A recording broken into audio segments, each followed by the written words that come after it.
wabarakatuh. Hari ini saya akan membahas mengenai materi pengawasan atau controlling dengan dosen pengampu Ibu Rio Sujarwani SOSMN.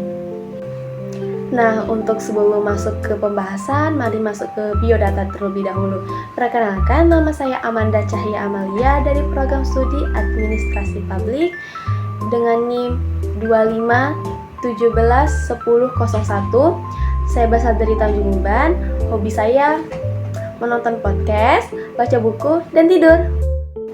Baik, selanjutnya kita akan membahas controlling menurut para ahli. Yang pertama ada DLSM Manulang, suatu proses di mana untuk menetapkan pekerjaan apa yang sudah disampaikan, menilainya, dan mengoreksi bila perlu dengan maksud supaya pelaksanaan sesuai dengan rencana semua. Yang pertama itu dapat dijelaskan dengan menetapkan apa yang sudah disampaikan. Nah, itu maksudnya dengan mengukur atau memeriksa hasil pekerjaan yang telah dilakukan. Yang kedua itu ada penilaian atau menilai, yaitu membandingkan hasil tersebut dengan standar atau rencana yang telah ditetapkan sebelumnya. Yang ketiga itu ada mengoreksi bila perlu, yaitu seperti mengambil perbaikan atau kolektif jika ditemukan penyimpangan agar pelaksanaan pekerjaan kembali sejalan dengan semula. Nah, selanjutnya pengawasan controlling menurut Prof. Dr. Sondang P. Siagian, yaitu proses di mana pengamatan pelaksanaan seluruh kegiatan organisasi untuk menjamin agar semua proses pekerjaan yang sedang kita lakukan atau yang dilakukan berjalan sesuai dengan rencana yang telah ditentukan sebelumnya. Maksudnya itu, definisi ini menekankan pada pengawasan sebagai fungsi penting manajemen untuk menjaga agar tujuan suatu organisasi dapat tercapai melalui pemantauan dan koleksi terhadap setiap penyimpangan yang mungkin dapat terjadi di rencana semula. Nah, selanjutnya kita masuk ke dalam sasaran pengawasan, di mana ada poin bahwa melalui pengawasan pelaksanaan tugas-tugas yang telah ditentukan sungguh-sungguh sesuai dengan pola yang telah digariskan dalam rencana.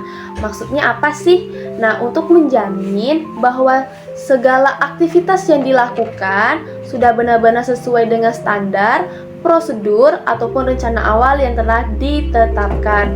Secara sederhananya sih, yaitu mencocokkan antara hasil kerja dengan rencana. Yang kedua, mengidentifikasi penyimpangan atau kesalahan sejak awal atau sejak dini. Yang ketiga, yaitu melakukan koreksi jika terjadi ketidaksesuaian agar suatu tujuan tersebut dapat tercapai secara efisien dan efektif.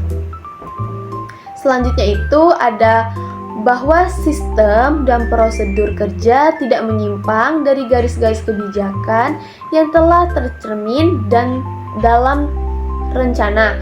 Nah, itu tuh berarti cara kerja yang dilakukan dalam sebuah organisasi tersebut harus sesuai dengan aturan dan rencana yang sudah ditetapkan sebelumnya. Tidak boleh asal bertindak ataupun bekerja seenaknya sesuai dengan kemauan kita sendiri atau menyimpang dari kebijakan utama. Contoh studi kasusnya sih seperti jika dalam rencana kerja sudah ditetapkan bahwa setiap pengeluaran uang atau biaya harus melalui persetujuan bendahara, maka semua anggota harus mengikuti prosedur tersebut. Tidak boleh ada yang langsung menggunakan uang tanpa izin meskipun tujuannya tersebut baik.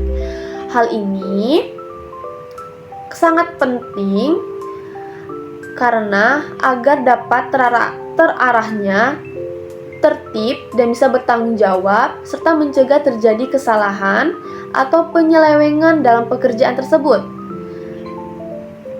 Selanjutnya, kita akan masuk pada poin bahwa pembagian tugas, wewenang, dan tanggung jawab didasarkan pada pertimbangan-pertimbangan yang objektif dan rasional, dan tindakan dasar opsional, likes dan dislike, di mana suatu penjelasan tersebut menyatakan dalam membagi tugas, memberikan wewenang, dan menentukan tanggung jawab harus berdasarkan kemampuan, keahlian, dan logika yang adil, bukan karena suka atau tidak suka secara pribadi terhadap seseorang.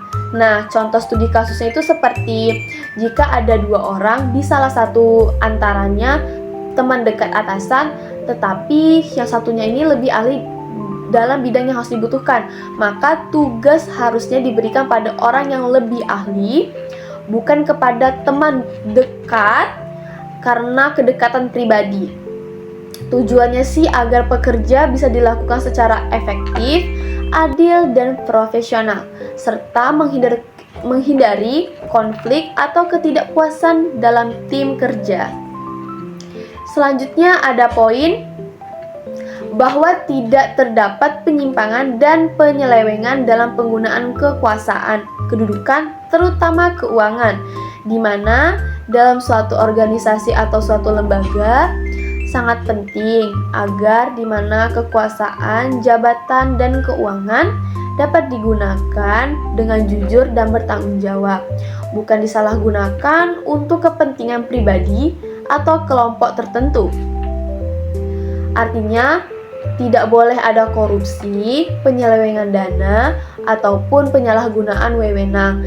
Selain itu juga, penggunaan pembagian tugas atau wewenang dan bertanggung jawab harus dilakukan secara adil, berdasarkan kemampuan pengalaman dan logika yang masuk akal. Jadi bukan karena suatu atau tidak suka kepada seseorang ya. Selanjutnya itu ada studi kasusnya, yaitu jika seseorang ditunjuk menjadi bendahara, maka dia harus dipilih karena memang mampu mengelola keuangan dengan baik, bukan karena dia teman dekat pimpinan. Hal ini dilakukan supaya pekerjaan berjalan dengan adil dan dapat dipercaya oleh semua pihak. Selanjutnya, kita akan masuk ke dalam sifat pengawasan. Yang pertama itu adalah fact finding, adalah kegiatan pengawasan yang bertujuan mengumpulkan data dan fakta yang sebenarnya tentang pelaksanaan pekerjaan dan organisasi. Pengawasan tidak boleh berdasarkan asumsi atau perasaan, tetapi harus berdasarkan data nyata seperti yang digunakan kinerja kerja, prosedur kerja, struktur organisasi, hingga kondisi psikologis karyawan, motivasi rasa dihargai, ataupun peluang karir. Itu dapat dijelaskan seperti mengecek mesin produksi, apakah sering rusak mesin tersebut. Yang kedua, meneliti jam kerja karyawan. Yang ketiga, menghitung biaya bahan baku hasil yang ditemukan bahwa keterlambatan bahan baku bisa menjadi suatu penyebab utama, bukan kinerja karyawan. Masuki yang kedua, yaitu ada preventif atau mencegah, di mana proses pengawasan dijalankan untuk mencegah timbulnya penyimpangan dan penyelewengan dari rencana yang telah ditentukan. Itu seperti penjelasannya bersifat preventif, yang berarti itu dilakukan untuk mencegah terjadinya penyimpangan sebelum masalah benar-benar terjadi. Fokusnya bukan menghukum, tetapi mengantisipasi kesalahan sejak awal. Selanjutnya itu ada yang ketiga, masa sekarang, yaitu pengawasan hanya dapat ditujukan terhadap kegiatan-kegiatan yang kini sedang dilaksanakan, yaitu di mana dilakukan terhadap kegiatan yang sedang berlangsung, bukan terhadap kegiatan yang sudah selesai atau belum terjadi.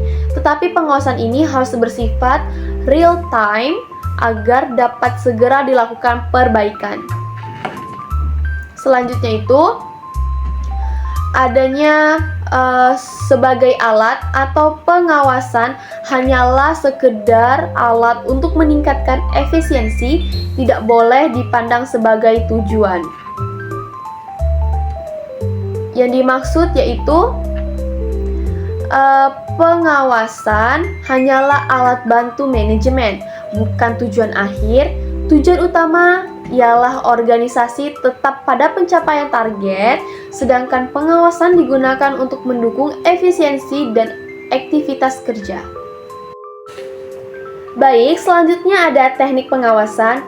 Pada Prinsipnya terdapat dua macam teknik pengawasan, yaitu yang pertama pengawasan langsung atau direct control, di mana apabila pemimpin organisasi mengadakan sendiri pengawasan terhadap kegiatan yang sedang dijalankan dapat berbentuk inspeksi langsung, on the spot observation, on the spot report. Itu dapat dijelaskan dengan kegiatan pengawasan yang dilakukan secara langsung oleh pimpinan dengan cara hadir di lokasi kegiatan yang sedang berlangsung. Pimpinan melihat sendiri nih bagaimana pekerjaan yang dilakukan tanpa perantara. Contoh studi kasusnya seperti seorang kepala sekolah masuk ke kelas untuk melihat langsung proses belajar mengajar yang dilakukan oleh guru dan siswa. Kepala sekolah dapat langsung menilai nih kedisiplinan, metode belajar apa yang dilakukan, dan interaksi antara guru dan siswa. Selanjutnya itu ada pengawasan tidak langsung atau indirect control, di mana pengawasan dari jarak jauh dilakukan melalui laporan yang disampaikan oleh para bawahannya, dapat berbentuk tulis maupun lisan. Itu dapat dinyatakan dengan pengawasan yang dilakukan tanpa hadir langsung di lokasi tersebut, melainkan melalui perantara seperti laporan bawahan yang disebutkan sebelumnya. Terdapat ada kelebihan dan kekurangan. Seperti kelebihannya itu efisiensi waktu, cocok untuk organisasi besar, sedangkan kekurangannya data bisa kurang akurat, bergantung pada kejujuran laporan. Nah, untuk studi kasusnya seperti direktur perusahaan memantau kinerja cabang di kota lain hanya melalui laporan bulanan. Baik, selanjutnya kita masuk ke dalam metode pengawasan. Terdapat 3 metode pengawasan. Yang pertama ada metode observasi langsung. Metode ini mengambil atau mengamati langsung oleh atasan atau pimpinan terhadap pelaksanaan kerja yang sedang dilakukan oleh pegawai atau petugas. Di mana metode ini cara pengawasan dengan melihat dan mengamati secara langsung pelaksanaan kerja di lapangan oleh pimpinan atau atasan tanpa perantara. Contoh studi kasusnya seperti seorang kepala puskesmas mengamati langsung pelayanan pasien di lokasi pendaftaran. Dari pengamatan tersebut kita bisa melihat antrian panjang akibat lambatnya pelayanan, lalu segera menambah petugas agar pelayanan tersebut dapat berjalan lebih cepat. Selanjutnya itu yang kedua ada metode statistik, di mana pengamatan dilakukan melalui data yang disusun secara statistik dan grafis, atau statistik disusun dari data yang sudah diolah sehingga mudah dapat dipahami. Itu di mana